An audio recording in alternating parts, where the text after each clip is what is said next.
प्रिय भक्तों, विदुर के विरोध करने पर भी धृतराष्ट्र ने उसी को इंद्रप्रस्थ जाकर युधिष्ठिर को आमंत्रित करने के लिए कहा। साथ ही यह भी कहा कि वह पांडवों को उनकी योजना के विषय में कुछ न बताएं। विदुर उनका संदेश लेकर पांडवों को आमंत्रित कर आए। पांडवों के हस्तिनापुर में पहुंचने पर विदुर ने उनको एकांत में संपूर्ण योजना से अवगत करा दिया।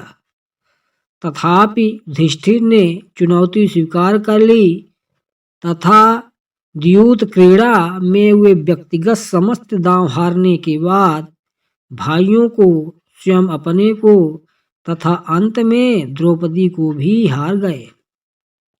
विदुर ने कहा कि अपने आप को दांव पर हारने के बाद युधिष्ठिर द्रौपदी को दांव पर लगाने के अधिकारी नहीं रह जाएंगे। किंतु धृतराष्ट्र ने प्रतिकामी नामक सेवक से द्रौपदी को वहां ले आने के लिए भेजा। द्रौपदी ने उससे यही प्रश्न किया कि धर्मपुत्र ने पहले कौन सा दांव हारा है, स्वयं अपना अथवा द्रौपदी का। दुर्योधन ने क्रोधित होकर दुशासन भाई से कहा कि वह द्रौपदी को सभा भवन में लेकर आए। युधिष्ठिर ने गुप्त रूप से एक विश्वस्त सेवक को द्रौपदी के पास भेजा कि यद्यपि वह रजस्वला है तथा एक वस्त्र में है, वह वैसे ही उठकर चली आए।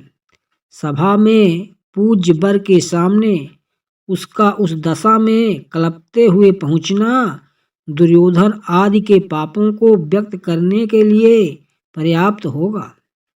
द्रौपदी सभा में पहुंची तो दुशासन ने उसे स्त्री वर्ग की ओर नहीं जाने दिया तथा उसके वाल खींचकर कहा, हमने तुझे जुए में जीता है, अतः तुझे अपनी दासियों में रखेंगे।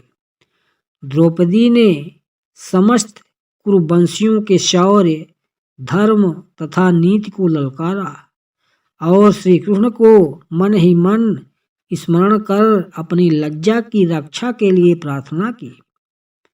सब मौन रहे, किंतु दुर्योधन के छोटे भाई विकर्ण ने द्रौपदी का पक्ष लेते हुए कहा कि हारा हुआ युधिष्ठिर उसे दांव पर नहीं रख सकता था, किंतु किसी ने उसकी बात नहीं सुनी। कर्ण के उकसाने से दुशासन ने द्रौपदी को निर्वस्त्र करने की चेष्टा की। उधर विलाप करती हुई द्रौपदी ने पांडवों की ओर देखा तो भीम ने युधिष्ठिर से कहा कि वह उसके हाथ जला देना चाहता है जिनसे उसने जुआ खेला था। अर्जुन ने उसे शांत किया। भीम ने शपथ ली कि वह दुशासन की छाती का खून पिएगा तथा दुर्योधन की जांघ को अपनी गदा से नष्ट कर डालेगा। द्रौपदी ने विकट विपत्ति में श्री कृष्ण का स्मरण किया। श्री कृष्ण की कृपा से अनेक वस्त्र वहां प्रकट हुए जिनसे द्रौपदी आच्छादित रहीं। फलतः उसके वस्त्र खींचकर उतारते हुए भी दुशासन उसे नग्न नहीं कर पाया। सभा में बार बार कार्य के अनौचित्य अथवा औचित्य पर विवाद छिड़ जाता था।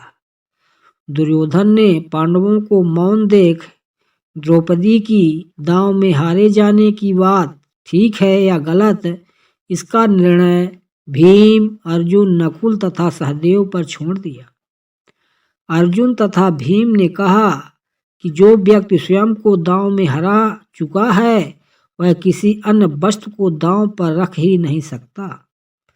धृतराष्ट्र ने सभा की नब्ज पहचान कर दुर्योधन को फटकारा तथा द्रौपदी से 3 वर मांगने के लिए कहा। द्रौपदी ने पहले वर से युधिष्ठिर की दास भाव से मुक्ति मांगी ताकि भविष्य में उसका पुत्र प्रतिविंध्य दास पुत्र न कहलाए। दूसरे वर्ष से भीम, अर्जुन, नकुल तथा सहदेव की शस्त्रों तथा रथ सहित दास भाव से मुक्ति मांगी। तीसरा वर मांगने के लिए वह तैयार ही नहीं हुई, क्योंकि उसके अनुसार क्षत्रिय स्त्रियां 2 वर मांगने की ही अधिकारिणी होती हैं। धृतराष्ट्र ने उनसे संपूर्ण बातों को भूलकर अपना स्नेह बनाए रखने के लिए कहा। साथ ही उन्हें खांडव वन में जाकर अपना राज्य भोगने की अनुमति। धृतराष्ट्र ने उनके खांडव वन जाने से पूर्व दुर्योधन की प्रेरणा से उन्हें एक बार फिर से जुआ खेलने की आज्ञा दी। यह तय हुआ कि एक ही दांव रखा जाएगा। पांडव अथवा धृतराष्ट्र पुत्रों में से जो भी हार जाएंगे वे मृग चर्म धारण कर 12 वर्ष वनवास करेंगे और 1 वर्ष अज्ञातवास में रहेंगे। उस 1 वर्ष में यदि उन्हें पहचान लिया गया तो फिर से 12 वर्ष का वनवास भोगना होगा। भीष्म, विदुर, द्रोण आदि के रोकने पर भी द्यूत क्रीड़ा हुई जिसमें पांडव हार गए। छली शकुनी जीत गया। वनगमन से पूर्व पांडवों ने शपथ ली कि वे समस्त शत्रुओं का नाश करके ही चैन की सांस लेंगे। श्रीधौम्य पुरोहित के नेतृत्व में पांडवों ने द्रौपदी को साथ लेकर वन के लिए प्रस्थान किया। श्रीधौम्य साम मंत्रों का गान करते हुए आगे की ओर बढ़े। वे कहकर गए थे कि युद्ध में कौरवों के मारे जाने पर उनके पुरोहित भी इसी प्रकार साम गान करेंगे। युधिष्ठिर ने अपना मुंह ढका हुआ था। वे अपने क्रोधित नेत्रों से देखकर किसी को भस्म नहीं करना चाहते थे। भीम अपने बाहु की ओर देख रहा था, अपने बाहुबल को स्मरण कर रहा था।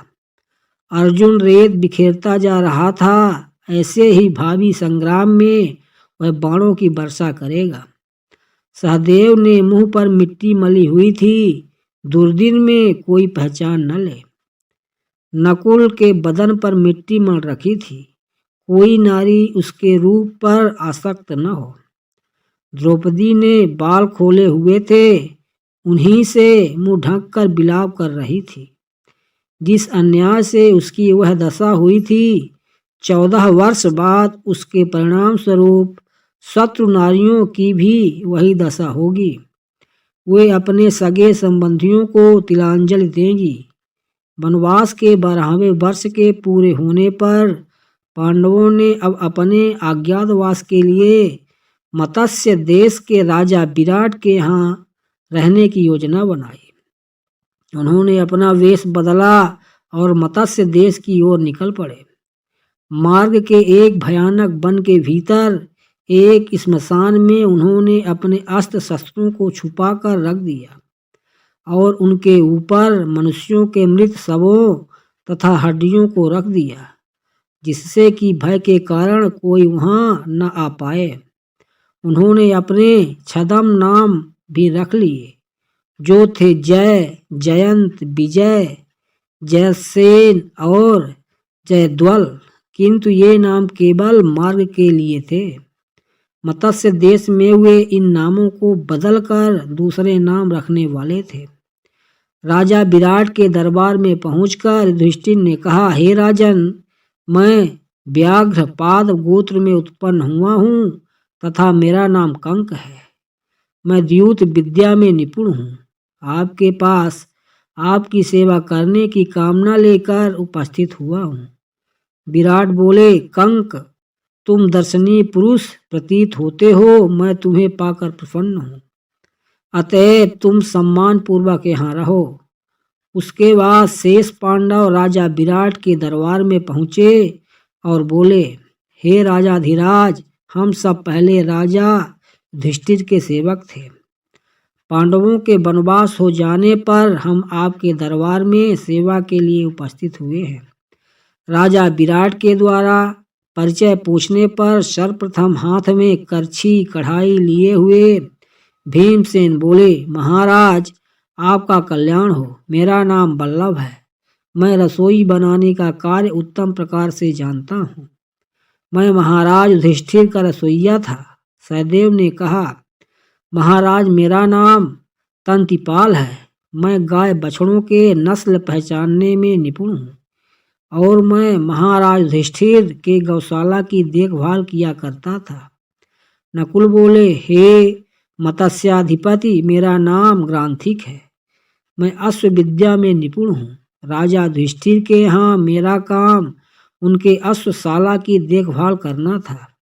महाराज विराट ने उन सभी को अपनी सेवा में रख लिया। अंत में उर्वशी के द्वारा दिए गए श्राप बस नपुंसक बने, हाथी दांत की चूड़ियां पहने तथा सिर पर चोटी गूंथे हुए अर्जुन बोले, हे मत्स्यराज, मेरा नाम बृहन्नला है। मैं नित्य संगीत विद्या में निपुण हूँ। चूंकि मैं नपुंसक हूँ, इसलिए महाराज युधिष्ठिर ने मुझे अपने अंतःपुर की कन्याओं को नृत्य और संगीत सिखाने के लिए नियुक्त किया था। बृहन्नला के नृत्य संगीत के प्रदर्शन पर मुग्ध होकर उसकी नपुंसकता की जांच करवाने के पश्चात महाराज विराट ने उसे अपनी पुत्री उत्तरा के नृत्य संगीत की शिक्षा के लिए नियुक्त कर लिया। इधर द्रौपदी राजा विराट की पत्नी सुदेशना के पास जाकर बोली, महारानी मेरा नाम सैरंध्री है। मैं पहले धर्मराज युधिष्ठिर की महारानी द्रौपदी की दासी का कार्य करती थी, किंतु उनके वनवास चले जाने के कारण मैं कारमुक्त हो गई हूँ। अब आपकी सेवा की कामना लेकर आपके पास आई हूँ। सैरंध्री के रूप, गुण तथा सौंदर्य से प्रभावित होकर महारानी सुदेशना ने उसे अपनी मुख्य दासी के रूप में नियुक्त कर लिया। इस प्रकार पांडवों ने मत्स्य देश के महाराज विराट की सेवा में नियुक्त होकर अपने अज्ञातवास का आरंभ किया। प्रिय भक्तों, इस प्रकार की रोचक जानकारी के लिए कृपया चैनल को सब्सक्राइब कर लें।